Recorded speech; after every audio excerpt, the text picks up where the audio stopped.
When you think of military power in Star Trek, the answers usually come fast. The Borg are unstoppable. The Klingons are bloodthirsty. And the Federation, well, they're just a bunch of scientists with phasers strapped to their ships. At least that's the surface story. The truth is, every major empire in Star Trek has a hidden strength. A piece of military potential we don't usually talk about. Strengths that, if fully unleashed, could have rewritten galactic history. So in this essay, we're breaking down Star Trek's empires, not by who the writers let win, but by the real advantages and flaws that define their military. And by the end, you'll see that the most underestimated faction of all might also be the most dangerous.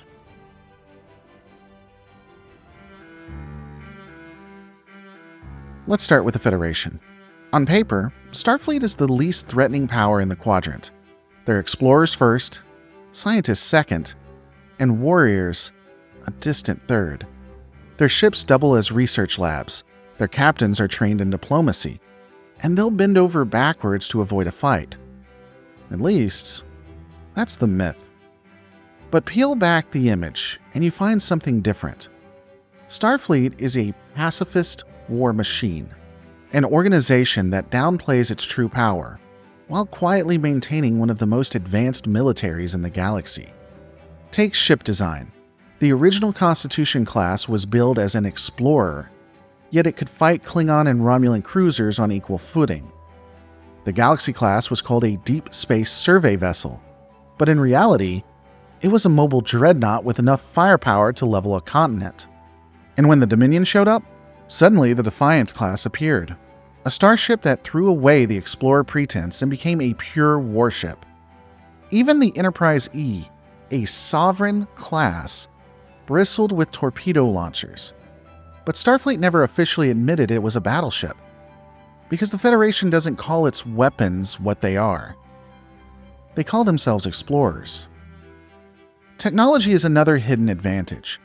Deflector shields adapt faster than most enemy weapons.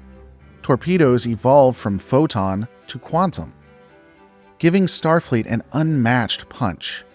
And their sensors? They can win a battle before the enemy even knows they're detected. In Best of Both Worlds, the Enterprise didn't defeat the Borg at Wolf 359, but it did hold the line long enough to save Earth by exploiting that technological edge. That's not luck. That's what happens when you build your fleet like scientists first, and warriors second. And then there's the Federation's real ace: industry. The shipyards at Utopia Planitia, Antares, and beyond are unmatched. With industrial replicators, Starfleet doesn't just make uniforms and rations, they can mass-produce ship components at scale. During the Dominion War, once they finally committed, the Federation pumped out fleets faster than even the Klingons could sustain. In a post-scarcity society, once Starfleet drops the restraint, they can throw nearly unlimited resources at war. But Starfleet isn't just human. It's Vulcans, Andorians, Tellarites, Trill, and dozens of other worlds, all contributing manpower, ships, and technology. That coalition means Starfleet doesn't just have numbers, it has diversity of tactics. Klingons bring brute force. Romulans bring stealth. But the Federation can absorb all of that and combine it into one coordinated machine.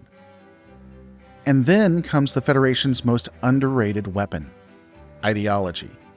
Starfleet doesn't just conquer planets, it convinces them. Bajor wasn't won with torpedoes, it was won with trust. The Klingons became allies not because Starfleet beat them, but because Starfleet earned their respect. Even the Romulans, paranoid to their core, stood with the Federation against the Dominion. That's the hidden strength. Not phasers, not photon torpedoes, but the ability to expand by offering a better future. Of course, their weakness is just as clear. Starfleet doesn't want to fight. Every war is a moral crisis. That hesitation, the belief that diplomacy might still work, cost them dearly against the Dominion, and almost against the Borg. Starfleet is a war machine wrapped in idealism, and sometimes those ideals leave them bleeding. If Starfleet is the empire that underestimates its own power, the Klingons are the opposite, the empire that overestimates theirs.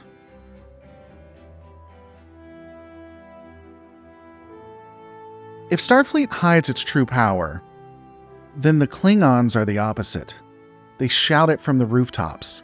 To them, war is not just politics by other means. It's the ultimate expression of life itself. Glory in battle, death with honor, the songs of warriors sung for centuries. It all sounds impressive, but the Klingon Empire's military strength isn't just in its bravado, it's in the way that bravado translates into raw, terrifying numbers. The Klingon fleet is massive. Bird of preys alone number in the thousands, ranging from tiny raiders to larger battle cruisers. They may not all be cutting edge, but when you're willing to throw waves of ships at an enemy, quality sometimes matters less than quantity. Klingons fight without fear of death, which makes them unpredictable and brutally hard to break. For most enemies, retreat is an option. For Klingons, retreat is shame. And shame is worse than death. And yes, the Klingons have cloaking technology. They got it from the Romulans during a short-lived alliance in the 23rd century and became standard on their bird of preys. But unlike the Romulans, Klingons never cloaked to disappear. They cloaked to make an ambush scarier. A Romulan cloaks for subtlety. A Klingon cloaks to get right in your face before the shooting starts. It's not about hiding, it's about striking fear. That fear is a weapon in itself. Imagine being a Starfleet crewman, trained for diplomacy, facing down a Klingon squad that's laughing as they charge you. Klingons use terror and intimidation as strategy.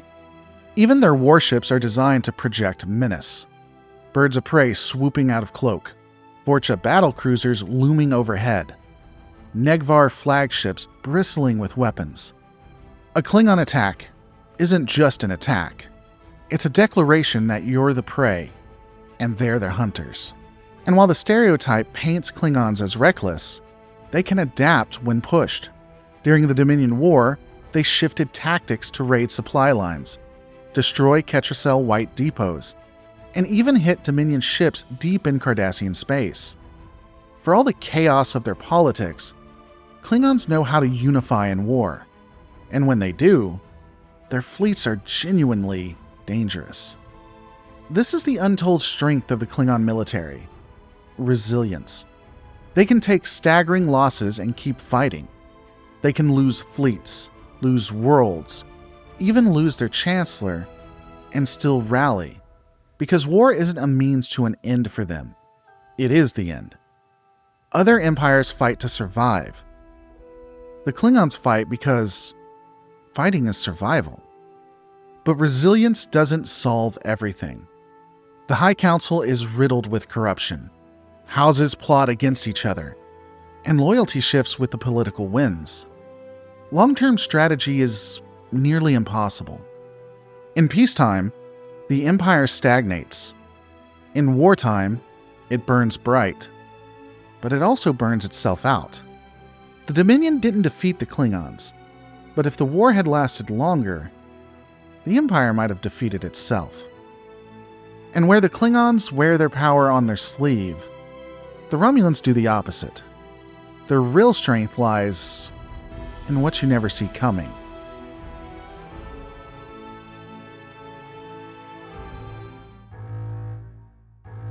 If the Klingons are blunt force trauma, then the Romulans are a knife in the dark. They don't charge in head first. They wait, they study, and they strike when you least expect it. The Romulan Star Empire's strength has never been about raw numbers. It's about secrecy, deception, and the fear of what you don't know about them. Yes, the Klingons cloak too, but the philosophies couldn't be more different. A Klingon cloaks to ambush, as I've stated, to let you see a blaze of disruptor fire. A Romulan cloaks to rewrite the entire battlefield.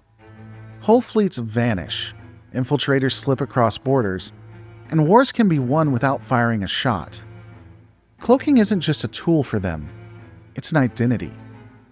In Balance of Terror, one cloaked Romulan ship nearly destabilized the entire neutral zone. Starfleet was almost helpless. Now imagine that multiplied by an entire fleet of warbirds, and you really can begin to see the nightmare. And these aren't just small ships. The Romulan D'Deridex-class warbird is enormous, larger than a Galaxy class, armed with disruptors and plasma torpedoes that can tear through Federation shields. They may lack Starfleet's numbers or the Klingons' fearless charges, but a single warbird can change the balance of a battlefield. Their true, untold strength isn't the cloak or the ships, it's the Tal Shiar. Romulan intelligence makes the Obsidian Order look like amateurs. They destabilize governments, assassinate leaders, and spread paranoia across entire sectors. Why conquer a planet when you can just hollow it out from within? Even Data's Day showed how one Romulan operative nearly derailed Federation Vulcan diplomacy. The Tal Shiar doesn't just gather secrets, they turn secrets into weapons. And then there's paranoia. To outsiders, it looks like weakness. But inside the Empire, it's survival. Romulans assume everyone is lying, everyone is plotting, and everyone is a traitor. That makes them slow to trust, but very hard to trick. When the Dominion infiltrated the Alpha Quadrant, the Romulans were one of the few powers who treated everything with suspicion. And that suspicion probably saved them from even worse infiltration.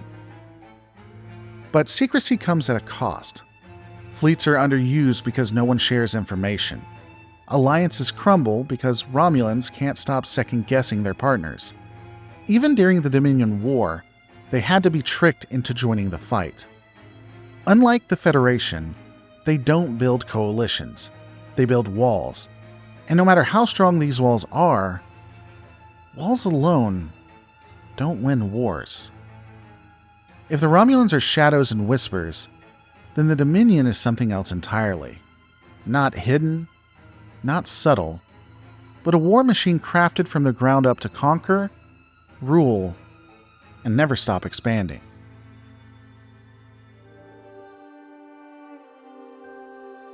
If the Romulans fight with shadows, then the Dominion fights with inevitability. The Dominion wasn't built for diplomacy. It wasn't built for exploration.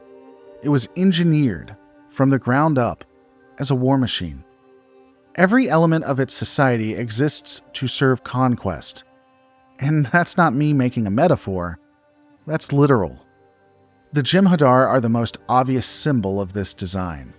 Bred for war, born fully grown, and genetically programmed for loyalty. They're the nightmare version of Starfleet officers. No training academies, no ethics classes, just soldiers rolling off the assembly line, ready to kill. Every Jem'Hadar is faster, stronger, and more ruthless than most enemies they'll ever face. And if they die, the Founders simply grow more. That's the Dominion's untold strength. Mass production at scale. It is something the Alpha Quadrant had never seen. While Starfleet debates the morality of war, and Klingons sing of honor, the Dominion simply manufacture more troops. Shipyards churn out attack ships by the hundreds. Cloning facilities replace entire armies in days. Attrition doesn't scare them. Attrition is their strategy. And then there are the Founders themselves. Shapeshifters who can infiltrate governments, militaries, even families.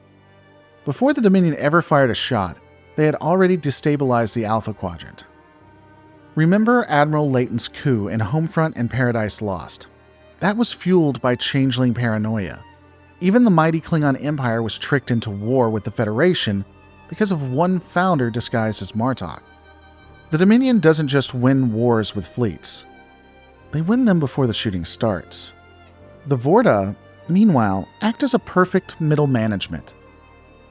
Cloned administrators, bred for obedience, designed to run the war machine smoothly. They ensure the Jem'Hadar fight efficiently. The fleets operate on schedule, and the Founders' will is executed without question. If the Jem'Hadar are the muscle, the Vorta are the nervous system. This is the Dominion's true advantage: absolute control. Where other empires juggle politics, rebellions, or ethics, the Dominion eliminates choice. The Jem'Hadar obey because they're programmed to. The Vorta obey because they're programmed to. The Founders obey only themselves. It's a perfectly closed system. No dissent, no hesitation, no mercy. In a galaxy full of fractured empires, the Dominion is terrifying because it is united in purpose. But absolute control comes with a cost. The Jem'Hadar rely entirely on Ketracel White. Cut the supply, and they collapse. The Vorta, for all their obedience, lack initiative.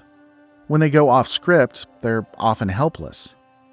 And the Founders themselves, their obsession with control makes them paranoid, inflexible, and deeply vulnerable when plans unravel. The Dominion can build the perfect army, but the entire system rests on fragile chains.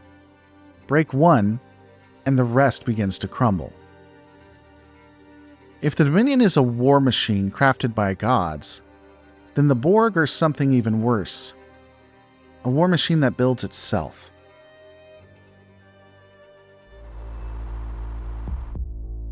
The Borg don't just fight wars, they absorb them. Every battle, every encounter, every enemy technology becomes fuel for the collective. And that's what makes them so terrifying.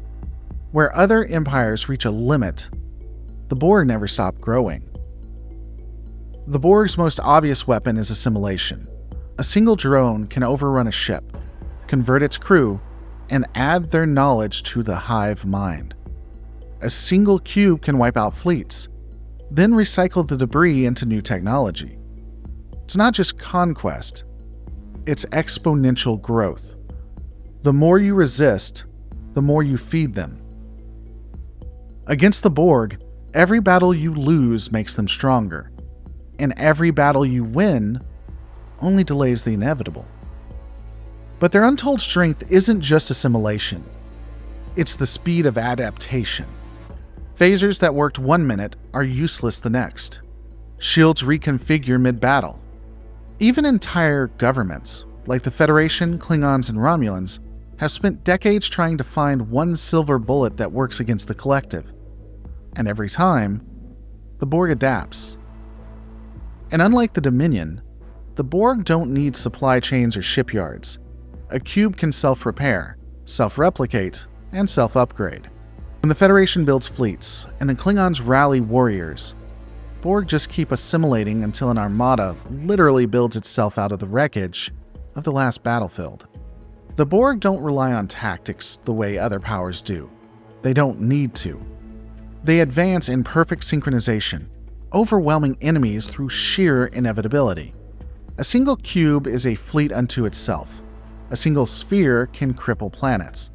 And if the Borg ever deployed an entire armada, the result would be catastrophic. The real strength of the Borg isn't just their ships or their technology, it's the hive mind. A Federation captain can panic. A Klingon general can hesitate. A Romulan senator can scheme. But the Borg don't argue. They don't hesitate. They don't need morale. The collective acts as one, and that makes them nearly impossible to outmaneuver. And yet, for all their power, the Borg have one fatal flaw: centralization. Take out the Queen, and the collective stumbles. Destroy a unicomplex, and you wound them deeply. For all their adaptability, the Borg are often slower to react in full-scale wars than most people assume. Because adapting across an entire collective takes time. And while they've crushed fleets before, they also suffered surprising defeats when their arrogance blinds them to the creativity of their enemies. The Borg are the nightmare version of inevitability. But not every empire in Star Trek is a galactic superpower. Some of the most overlooked factions, Cardassians, Ferengi, Breen, even Tholians, hide strengths that are just as untold and just as dangerous.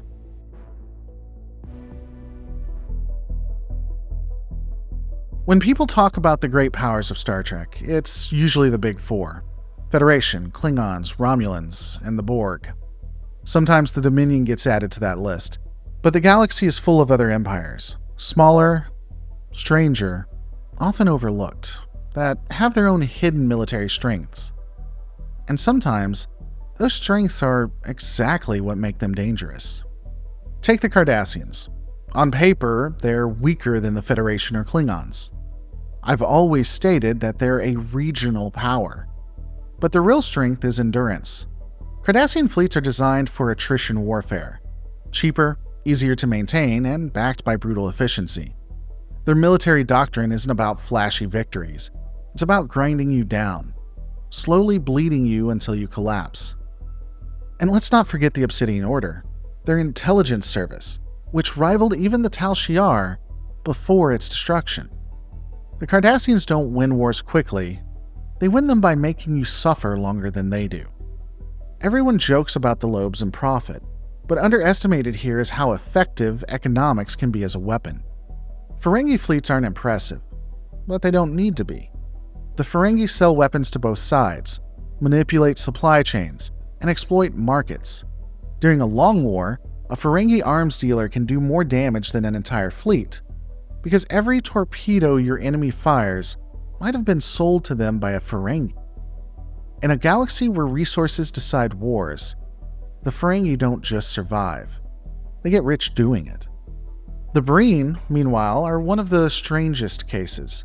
Nobody really understands their physiology, and nobody trusts their motives. But when they finally committed to war, siding with the Dominion, they brought something terrifying to the table. Energy-dampening weapons that disabled entire Federation and Klingon fleets in a single shot. And the Romulans didn't fare much better. Untold strength for them is innovation. The Breen may not have the size of the Klingons or the tech base of the Romulans, but their unpredictability makes them a wild card no one can afford to ignore. Then we have the Tholians, mysterious, xenophobic, and so secretive we barely understand their society. But what we do know is enough to make any captain nervous. Their crystalline ships are designed for perfect coordination, and their web technology can immobilize vessels far larger than their own. The Tholians rarely expand, but within their borders, they're nearly unassailable. Their untold strength is their obsessive territorial defense. They don't need to conquer the galaxy, because in their space, they already win. Even minor factions have their edge. The Gorn, brutal and physically resilient, not unlike the Jem'Hadar. The Orion Syndicate, masters of subterfuge and corruption, destabilizing enemies from within. The Xindi, fractured but capable of terrifying doomsday weapons. None of these powers can dominate the galaxy on their own, but in the right conditions, their unique advantages can change the balance of power. That's the untold truth about these so-called lesser empires. Their strength doesn't lie in winning outright. It lies in forcing bigger powers to adapt, to bleed, or to look over their shoulder. A Dominion fleet is terrifying, but it got even scarier once the Breen showed up with energy dampeners. The Federation can mass-produce ships, but the Ferengi, interestingly enough, can counter them or force them to bleed even though they use capitalism.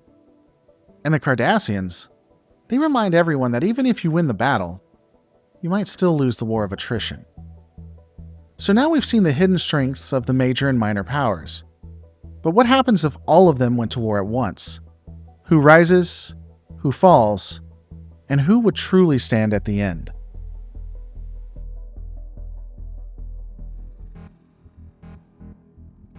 So we've seen the hidden strengths of each empire: Starfleet's industry, Klingon resilience, Romulan shadows, Dominion control, Borg inevitability, and the wild cards of the smaller powers. But what happens if all of them went to war at once? Who rises? Who falls? And who would truly stand at the end? This is not going to be an in-depth discussion or dissection of that war. Maybe I'll do that later. Let me know in the comments if you're interested. But let's talk about it in general terms. The first to collapse would likely be the minor players. The Ferengi wouldn't commit in battle, they'd sell weapons to both sides and hope to stay out of the line of fire. The Cardassians, brutal but fragile, would be overwhelmed without a stronger ally. The Breen and Tholians could stall regional incursions with their unique weapons, but against empires like the Borg or the Dominion, they'd eventually be crushed. These factions change the tempo of the war, but they don't win it. The Klingons would be next. Their sheer numbers and fearlessness would buy them time, but their infighting and reckless tactics would bleed them dry. Against the Borg or Dominion, bravery becomes suicide. Against the Romulans, cloaked ambushes turn into traps. The Klingon Empire burns bright, but in a war this big, it would burn itself out. The Romulans would hold longer. Cloaked fleets, Tal Shiar infiltration, and plasma torpedoes give them an edge in asymmetric warfare. They destabilize their enemies, assassinate leaders, and spread chaos, but secrecy and paranoia are double-edged swords. The Romulan Star Empire rarely trusts its allies, and in a galaxy-wide war, isolationism is a death sentence. Eventually, they'd run out of friends and find themselves cornered. The Dominion would thrive in the opening phase. Endless Jem'Hadar, Vorta command structure, and founders infiltrating Alpha Quadrant powers. It's a nightmare scenario. Entire fleets could collapse before they realize they've been compromised. But the Dominion's strength is also its weakness. Cut the White supply lines, or target their centralized leadership, and the whole machine breaks down. In a long war, the Dominion can't sustain forever. And that leaves the Borg. They don't need alliances. They don't need resources. Every battle makes them stronger. A single cube can devastate a fleet. And an armada of cubes is almost unbeatable. Left unchecked, the Borg would assimilate their way to dominance. The only thing that's ever stopped them has been unity. Multiple powers banding together, finding creative loopholes the Borg never considered. Without that, the collective wins every time. Which brings us to Starfleet and the Federation. On its own, the Federation can't outfight the Klingons, can't outcloak the Romulans, can't outproduce the Dominion, and can't out-adapt the Borg. But the Federation has one untold strength that no other empire can match: coalition building. The Federation's ideals makes it the only power that consistently pulls others into its orbit. It doesn't just fight with phasers and torpedoes, it fights with alliances, treaties, and trust. And history has shown this again and again. The Klingons and Romulans joining against the Dominion, the Bajorans aligning with the Federation, even the Cardassians eventually rebelling. If all-out war ever consumed the galaxy, the Federation wouldn't win because it's the strongest. It would win because it convinces others to fight with it. So in a total galactic war, the Borg stand as the greatest individual threat. But the only true counter is unity. The Federation's ideology, its very reluctance to wage war, is the one thing that might save the galaxy from being consumed. Not because Starfleet is perfect, but because it's the only faction that turns enemies into allies. And that's the untold truth. In a war of empires, the Federation's greatest weapon isn't its fleet, it's hope.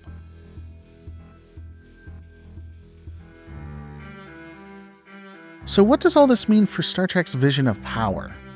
That's where we'll end, because the true strength of these empires isn't just in ships and soldiers, but in the values they represent. When we look at Star Trek's empires through the lens of war, it's easy to focus on the weapons, the ships, the armies, and the strategies. And yes, each empire hides a kind of untold strength.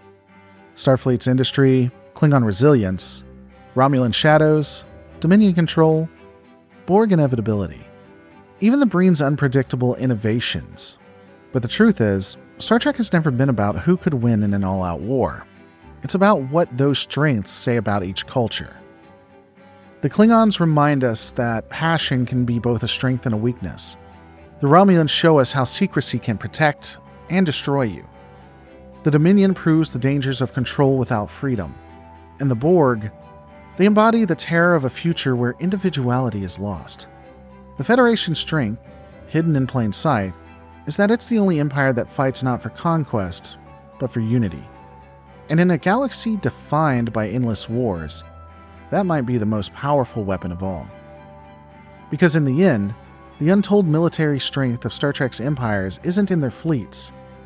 It's in the ideas they're willing or unwilling to fight for. Or unwilling to fight for.